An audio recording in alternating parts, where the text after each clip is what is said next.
Alors, on va donner tout de suite la parole au professeur Aouiche pour nous présenter un travail. Je prie les organisateurs de changer l'étiquette du nom.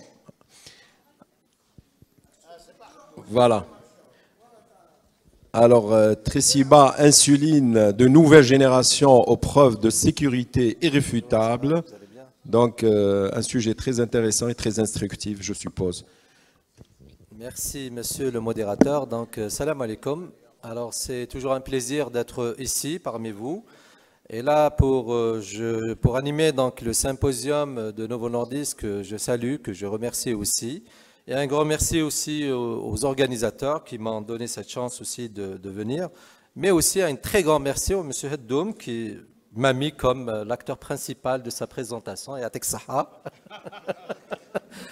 Donc là, sans trop tarder, on va parler de Tresiba. Donc on va parler de cette molécule et de cette insuline innovante dans la prise en charge, que ce soit des patients diabétiques de type 2 et de type 1. Et on va voir un petit peu quelles sont les particularités de cette insuline. Alors, qu'est-ce qu'on connaît aujourd'hui? Bon, déjà, par rapport au défi de l'équilibre glycémique, si on prend maintenant toutes les études qu'on a déjà vues avant, malheureusement, on vous dit que pratiquement 80 à 90% de nos patients diabétiques, qu'ils soient diabétiques de type 1 ou type 2, ne sont pas dans l'objectif. Alors, si on regarde un élément qui est important, c'est essentiellement l'hypoglycémie qui constitue un obstacle. Et si vous regardez un petit peu les études qui ont été faites, et là c'est un travail qui est très intéressant, quand un malade présente des hypoglycémies, ça constitue un frein pour éventuellement aller pour, si vous voulez, donc l'équilibre du patient. Alors ça, c'est un travail qui a été fait pour les DT1 et les DT2. On essayait un petit peu de regarder le nombre d'hypoglycémies non sévères, mais aussi d'hypoglycémies sévères. Et là, vous voyez que le pourcentage des patients, malheureusement, c'est-à-dire diminue leur dose d'insuline suite à un événement hypoglycémique. Alors là, vous le voyez bien pour les diabétiques de type 1 et aussi pour les diabétiques de type 2. Le fait de faire une hypoglycémie, ça devient une phobie. Et par la suite, bien sûr, le malade, qu'est-ce qu'il va faire? Il va être dans le déséquilibre glycémique. Ensuite, on a fait une enquête intéressante. Alors là, regardez, on a posé des questions, c'est-à-dire à des médecins omnipraticiens ou bien des spécialistes, en leur demandant si jamais vous avez des hypoglycémies par rapport à vos patients, qu'est-ce que vous ferez? Est-ce que réellement vous allez traiter plus agressivement? Eh bien, la réponse était non. Regardez, 72% pour les omnipraticiens et 79% pour les spécialistes. Ça veut dire donc clairement que l'hypoglycémie, malheureusement, constitue un frein pour un bon équilibre glycémique. Alors, est-ce que cette hypoglycémie, réellement, elle est fréquente? Un travail aussi très intéressant, une enquête plutôt, qui s'appelle HAT Study. En fait, cette HAT Study, donc c'est quoi? Au fait, on a fait un questionnaire aux patients dans les 6 mois avant, c'est-à-dire une étude, si vous voulez, une enquête rétrospective et aussi une enquête prospective. Et on a essayé de voir, est-ce que réellement les dires du passé du patient, ou bien quand on recherche l'hypoglycémie, c'est-à-dire dans le cadre prospectif, étaient la même chose? Alors regardez, on s'est étonné de voir, si vous faites une étude prospective, le taux d'hypoglycémie est nettement plus important. Et là, vous voyez essentiellement pour les hypoglycémies sévères. Ça veut dire que quand on essaye d'enquêter le patient et on fait une étude, on va dire, prospective dans le futur, vous allez trouver malheureusement plus de malades, de taux d'hypoglycémie sévère. Alors les conséquences de l'hypoglycémie sont aujourd'hui bien connues. On connaît maintenant les conséquences sur le plan neurologique. On connaît aussi les conséquences sur le plan essentiellement de l'appareil locomoteur parce que ça peut exposer à des chutes, mais aussi sur le plan bien sûr cardiaque. Et on sait que malheureusement, faire une hypoglycémie peut entraîner des risques sur le plan cardiovasculaire. Alors donc du coup, si je regarde aussi sur le plan inflammatoire, quelqu'un qui fait des hypoglycémies, là vous voyez, vous avez malheureusement donc un phénomène inflammatoire qui va s'installer et on peut avoir des anomalies de la coagulation sanguine avec des changements, bien sûr, avec déclenchement de la dysfonction endothéliale. Et la dysfonction endothéliale, vous savez bien qu'elle fait le lit vers l'athérosclérose. Alors donc, oui, c'est énorme, mais aussi le coût. Alors on se dit, bon, une hypoglycémie, c'est rien du tout. Mais en fait, quand l'hypoglycémie, elle a un coût. Et si on se réfère aux études, il y a des coûts qui sont indirects, les coûts qui sont directs, on vous dit habituellement, ça peut aller jusqu'à 70 à 100 $ pour l'hypoglycémie. Quand même, c'est quand même très important de considérer ces coûts parce qu'au fait, une hypoglycémie avec un coma hypoglycémique, c'est un frais pour le budget. Alors maintenant, quand on fait une hypoglycémie, ça expose à quoi? Eh ben, le problème, c'est la variabilité glycémique. Si vous avez un malade avec une hémoglobine glyquée qui est à 7, un autre qui a une hémoglobine glyquée qui a la même hémoglobine glyquée, mais le malade qui a une variabilité dans l'hémoglobine glyquée, eh ben, c'est celui qui va vous faire soit, c'est-à-dire des hyper ou bien des hypoglycémies. Eh ben, le risque cardiovasculaire par rapport à ces deux malades est très différent, puisque le malade qui a une variabilité glycémique aurait un risque cardiovasculaire plus élevé, même à un taux d'HbA1c identique. Donc, qu'en est-il maintenant de cette relation entre la variabilité et l'hypoglycémie? Là, vous voyez qu'il y a beaucoup de papiers actuellement qui parlent de cette variabilité-là. Et, au fait, je vous recommande, donc là, je vous montre les résultats post-hoc de DCCT. Alors, rappelez-vous, c'est une très belle étude qui s'est intéressée aux diabétiques de type 1. On a essayé de regarder maintenant le risque de variabilité, c'est-à-dire donc la variabilité chez les diabétiques de type 1 et le risque, bien sûr, d'hypoglycémie sévère. Eh bien, qu'est-ce qu'on regarde? Qu'est-ce que ça montre? Eh bien, on a une augmentation des hypoglycémies sévères, essentiellement avec l'augmentation de la variabilité. Plus votre patient DT1 est variable, c'est-à-dire il fait des dénivellations de la glycémie, plus maintenant il va faire un risque d'hypoglycémie sévère. D'accord? Toujours dans cette étude, c'est-à-dire donc il y a d'autres études aussi, c'est l'étude SWITCH. L'étude SWITCH, ce sont des études où on s'est intéressé essentiellement à placer d'autres insulines. Et là, regardez, qu'est-ce qu'on a retrouvé? Eh bien, on a retrouvé que la variabilité glycémique, c'est-à-dire l'augmentation de la variabilité glycémique par rapport à la glycémie à jeun, augmenterait le risque, bien sûr, d'hypoglycémie, que ce soit chez les diabétiques de type 1 ou bien les diabétiques de type 2. Un autre élément aussi qui est intéressant, d'accord, donc on a compris que l'hypoglycémie expose à une variabilité et vice-versa, puisque c'est un cercle, mais aussi ça expose un risque cardiovasculaire. Ça a été aussi regardé dans l'étude, dans les données groupées de cette belle étude qu'on va voir tout à l'heure, c'est l'étude DEVOT.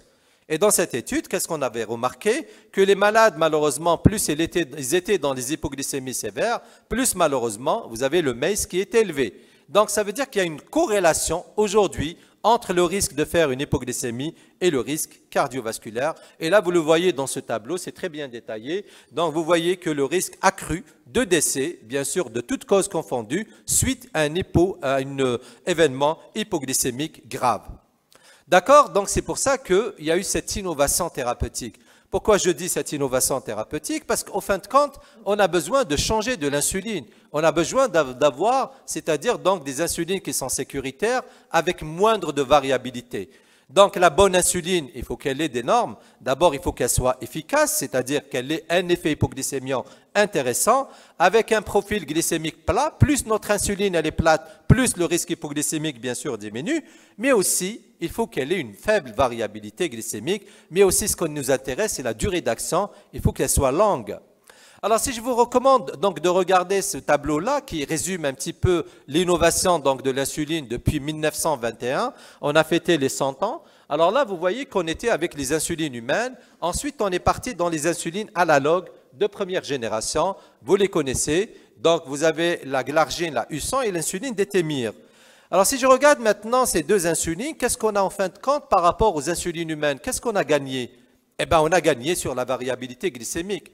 Alors là, regardez, si je prends par exemple la NPH qu'on utilisait comme insuline semi-lente, eh bien la variabilité elle est de 68. Si je prends par exemple avec les nouvelles insulines analogues lents, eh bien la glargine on est à 48, mais on est mieux avec la Détémir à 27, ce qui explique que la variabilité elle est beaucoup plus faible avec ces nouvelles, si vous voulez, les analogues de première génération. Même avec ça, on n'était pas tranquille parce qu'il y avait toujours un petit pic et ça exposait bien sûr au résultat d'hypoglycémie. Et si je regarde maintenant, c'est-à-dire cette variabilité glycémique, quel est réellement le rôle de ces analogues puisqu'ils ont une variabilité glycémique faible, eh bien tout simplement, vous allez réduire les risques hypoglycémie comparativement à la NPH. Donc ça, c'est vraiment intéressant. Ensuite, on s'est dit, mais peut-être qu'il faut aller vers des insulines vraiment très lentes et des insulines avec une variabilité glycémique beaucoup plus faible. Donc, du coup, on est dans l'ère des insulines de deuxième génération. C'est ce qu'on appelle les insulines lentes de deuxième génération. Et là, vous voyez qu'on a deux insulines aujourd'hui. On a l'insuline glargine, la U300, donc c'est un système tout simplement de dosage. Mais si on prend l'insuline degludec, c'est une innovation. Pourquoi? Parce que tout simplement, on a fait un changement dans la molécule de l'insuline. Donc, il y a eu une innovation par rapport à cette insuline. Alors, je vous montre cette plaque, c'est juste pour vous dire que la variabilité est essentiellement la vitesse d'absorption sous-cutanée. Elle dépend essentiellement de la taille de la molécule.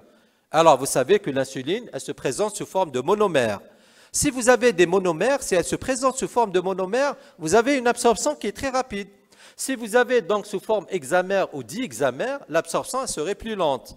Mais si vous avez une association sous forme de multihexamère, vous aurez une absorption qui est très lente. Et c'est ça qui donne un effet plat de cette insuline et c'est ça qui va entraîner tout simplement un risque hypoglycémique beaucoup plus faible. Alors si je regarde maintenant cette insuline degludec encore Tresiba, connue donc Tresiba, qu'est-ce qu'elle apporte?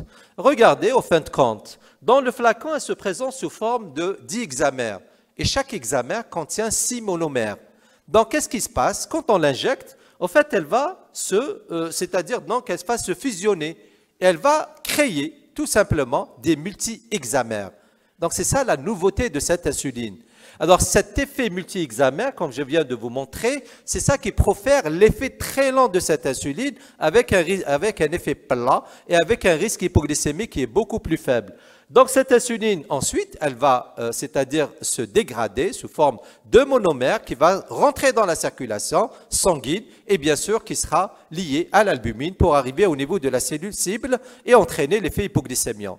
Donc, vous voyez que c'est un effet, si vous voulez, c'est une structure moléculaire qui est innovante par rapport à cette insuline.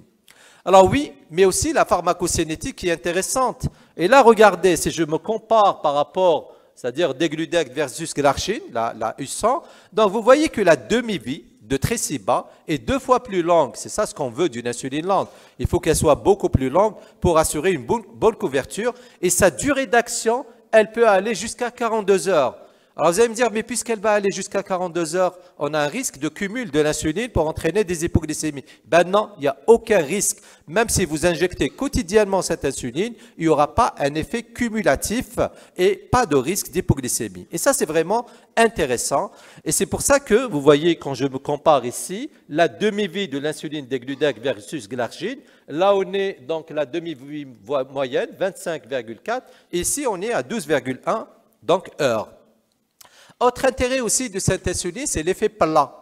Alors, regardez bien ici, c'est l'effet plat. Plus vous avez un effet flat, ce qu'on appelle l'effet plat, plus vous aurez moins de risque d'hypoglycémie.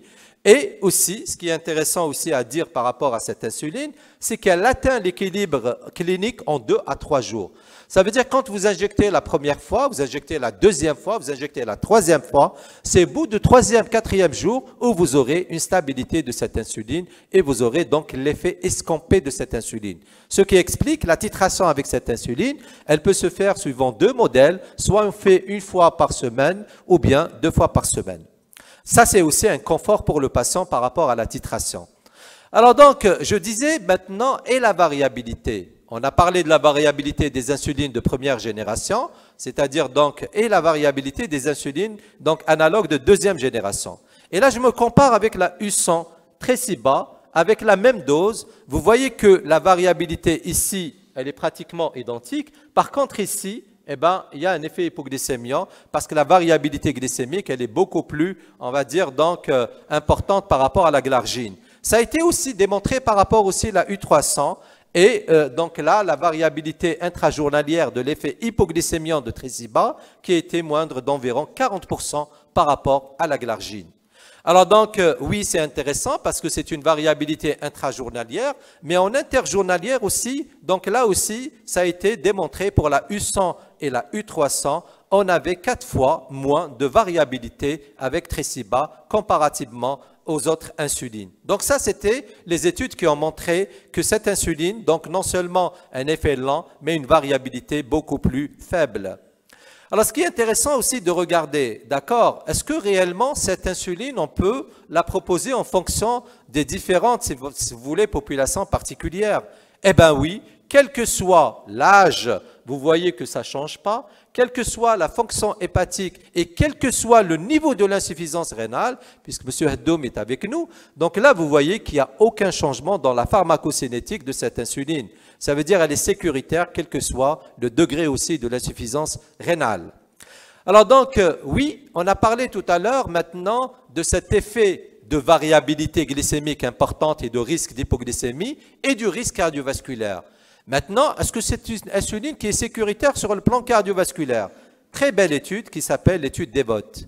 Alors, dans cette étude, qu'est-ce qu'on a fait en fin de compte? Alors, rappelez-vous, il y avait une insuline qui avait bénéficié d'une étude de sécurité cardiovasculaire, c'est la glargine, la U100, c'est la fameuse étude Origine, qui a démontré l'innocuité de cette insuline. Donc, on s'est dit, on va se comparer à cette insuline et on va voir est-ce que réellement elle est sécuritaire. Donc, c'est une étude randomisée double aveugle avec un contrôleur actif qui était bien sûr la glargine. Et l'objectif primaire, c'était quoi? C'était de démontrer et de confirmer la sécurité cardiovasculaire de l'insuline degludec par rapport à celle de l'insuline glargine, la U100. Et aussi, on avait des objectifs secondaires, c'est d'évaluer l'efficacité et l'innocuité de l'insuline Tresiba chez les patients atteints de diabète de type 2 qui présentaient un risque élevé d'événements cardiovasculaires. Alors pourquoi c'est intéressant? Parce qu'en fait, on a été dans une population diabétique de type 2, non seulement un échantillon très intéressant, on a dépassé les 7600 patients diabétiques de type 2, mais regardez bien, on a attaqué des patients quand même qui étaient dans le haut risque cardiovasculaire.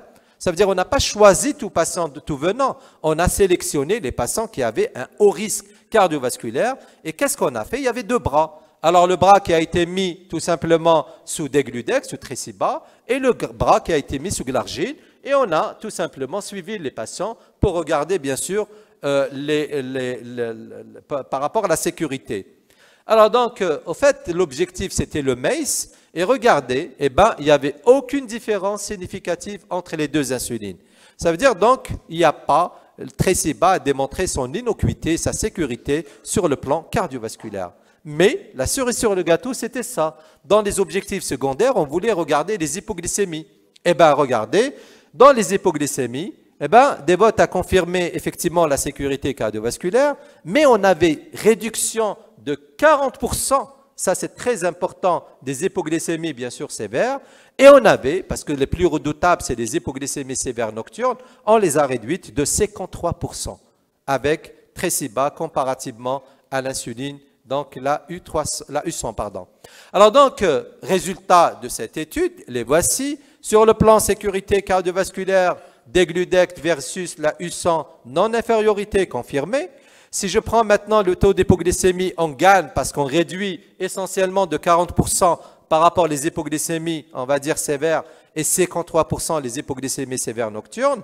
Et si on regarde les effets indésirables, c'était pratiquement identique. D'accord. Maintenant, qu'en est-il en pratique clinique? Est-ce que réellement, ça c'est des études, est-ce qu'il y a d'autres études?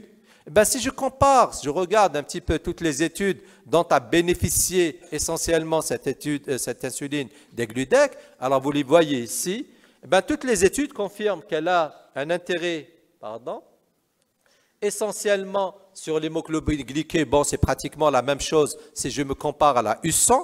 Je gagne quoi? Je gagne essentiellement sur la glycémie à jeun, parce qu'elle améliore mieux versus la U100 par rapport aux niveaux de glycémie à jeun, mais j'améliore essentiellement le risque hypoglycémique. Donc c'est ça l'avantage de cette insuline. Très belle étude aussi, une étude qui s'est comparée maintenant, toujours à la glargine U100, mais c'est une étude de switch, qu'on parle de switch 2. Switch 2, on a pris plus de 700 patients diabétiques de type 2. Et à partir de là, qu'est-ce qu'on a fait qui était déjà sous basal, plus ou moins ADO? Et on a pris tout simplement deux bras. Donc il y avait les malades qui ont été mis degludec, glargine. Ensuite, on a switché.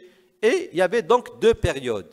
Alors le but de cette étude, c'était quoi? C'est de regarder le niveau déjà sur l'hémoglobine glyquée. Et encore une fois, dans cette étude, on a comparé les deux insulines, ça donnait de façon identique sur la baisse de l'hémoglobine glyquée. Mais encore une fois, ce qu'on a gagné, c'est essentiellement par rapport à la U100. Donc, on a gagné sur les hypoglycémies sévères, moins de 46%. Sur les hypoglycémies symptomatiques nocturnes, moins de 40%, comme vous le voyez ici, de 42%. Et sur toutes les hypoglycémies, comme vous les voyez ici, moins de 30%. Donc, du coup, c'est vraiment intéressant parce que vous avez devant vous une insuline qui est efficace et qui donne moins d'hypoglycémie. Donc, à partir de ces études-là, il y a eu un rapport de la Haute Autorité de Santé, c'est le rapport de la Commission de transparence, en fait, qui a dit, voilà, comme vous le voyez ici, donc la Commission estime que Tresiba apporte une amélioration du service médical rendu mineur en termes de tolérance et par rapport à la glargine U100. Donc ça, c'était vraiment suite à ces études. Et on a eu aussi, c'est parmi la seule insuline, je dis bien la seule basale de nouvelle génération qui figure actuellement en 2021 dans la liste des médicaments essentiels de l'Organisation mondiale de la santé. D'accord, vous allez me dire, mais ça, c'est des études qui ont été faites en clinique, en phase 3, etc. Qu'en est-il de la vie réelle? Est-ce que réellement, cette insuline a bénéficié? Effectivement, on a eu beaucoup d'études de vie réelle par rapport à cette insuline. Et là, vous voyez que si je prends de vie réelle, eh ben, on a pris tout simplement, regardez l'effet sur l'hémoglobine glyquée, ben, il y avait une baisse. Sur la dose de l'insuline, dans certaines études, on a même réduit les besoins en insuline et ça donnait moins d'hypoglycémie. Mais j'aimerais vous inviter à revoir, et on termine par ces deux belles études, l'étude REFLECT. Alors très intéressante, pourquoi? Parce que là, on a pris des diabétiques de type 1, diabétiques de type 2, donc âgés plus de 18 ans, et qui étaient déjà sous insuline. Et là, on les a mis, bien sûr, sous degludec et on voulait regarder un petit peu la sécurité et l'efficacité de cette insuline comme objectif primaire et de regarder, bien sûr, objectif secondaire, c'était les hypoglycémies. Donc là, on a regardé les épisodes hypoglycémiques. À partir de là, ce qui est intéressant de voir dans cette étude, eh bien, regardez, on a réduit, et ça c'est vraiment intéressant, les hypoglycémies, qu'elles soient totales, et surtout, ce qui est redoutable, comme vous le voyez ici, les hypoglycémies sévères, que ce soit chez les DT1 ou bien les DT2. C'est là où on avait un effet vraiment très intéressant par rapport à cette insuline. Alors, qu'en est-il par rapport à l'objectif primaire? Eh bien, regardez, cette insuline a permis de réduire chez le DT1 avec P significatif de moins 0,15% et DT2 moins de 0,32%. Et par rapport à la glycémie à jeun, il y avait quand même une réduction de 0,54 millimoles avec un P significatif dans le DT1 et 0,84 millimoles dans le DT2 avec un P significatif. Je termine maintenant cette belle étude aussi qui s'appelle Confirme. Alors, c'est très intéressant parce que là, qu'est-ce qu'on a fait? On s'est comparé avec cette nouvelle insuline de deuxième génération qui est la U300. Alors, en fait, ici, ce qui est intéressant, donc les patients ont été randomisés. Ensuite, il y avait si vous voulez, ici, la période de suivi pendant 3 mois, sans insuline, c'est-à-dire ils étaient naïfs. On a évalué leur hémoglobine glyquée. Ensuite, qu'est-ce qu'on a fait? On les a suivis encore pendant 3 mois et avec 2 bras. Il y avait les bras avec donc degludec et bras avec glargine. Alors, qu'est-ce qui s'est passé? C'est que, bon, on avait des objectifs et regardez bien, ce qui est intéressant, c'est que ici, degludec, par rapport à la baisse, c'est-à-dire essentiellement le risque, dans la baisse, bien sûr, en vie réelle, avait permis quand même, versus glargine U300, de faire baisser de façon significative 1,5 pour la degludec et 1,2 pour la glargine. Et aussi, ce qui nous laisse beaucoup plus, c'est les hypoglycémies. Alors ici, on avait retrouvé qu'il y avait 30% moindre de taux d'hypoglycémie et surtout par rapport à une baisse beaucoup plus significative par rapport à plus ou 1 d'hypoglycémie avec un P significatif si je me compare par rapport à la glargine U300. Alors comment peut-on conclure à travers toutes ces études?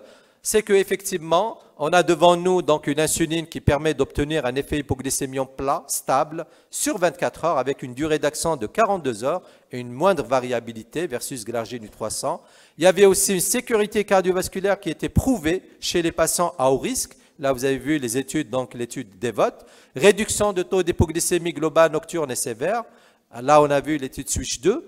Et enfin, c'est une insuline pour le moment qui s'adapte à tous les profils, quel que soit l'âge, quel que soit le stade de l'insuffisance rénale ou bien de l'insuffisance hépatique. Et je vous remercie. Merci beaucoup, professeur Harvey.